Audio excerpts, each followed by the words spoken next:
Id-deputat nazzjonalista George Policino qed jipprova jassoċja persuna li għaddejja minn proċeduri l-qorti brabta ma' serq tal-elettriku mal-Ministru tal-Enerġija Konrad Mizzi.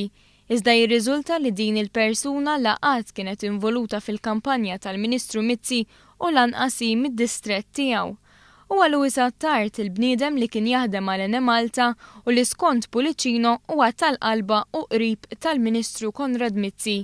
Iżda fil-verità Luis Attard kien promoss taħt Gvern Nazzjonalista u sar tal-post fl-Enemalta fil-kampanja elettorali tal-elezzjoni ġenerali li għaddiet.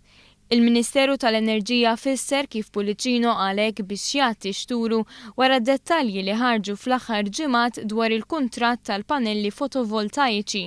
B'reazzjoni għall-akkużi ta' Policino kienu pubblikati ittri li urew li Luis Attard daħal jaħdem l-Enemalta fis-16 ta' Mejju tal-2005 bħala Accounts Officer u ġie promoss fl-14 ta' Jannar tal-2010.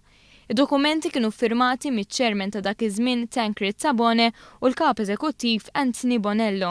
L-istqarrija kompli tgħid li Policino huwa l-istess deputat li fil-leġislatura li għaddiet personalment wassal ittra lil kumpanija involuta fil-kuntratt tal-panelli wara li qal li kienu d-Dipartiment tal-Kuntratti u l-Awtorità tar-Riżorsi li ħadu ħsieb dan it-tender dawn gidbuh ukoll.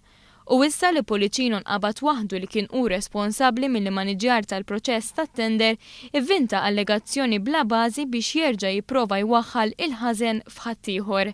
B'hekk qalet l-istqarrija dan mhuwiex aġir ta' min jgħid li huwa l-aktar deputat nadif.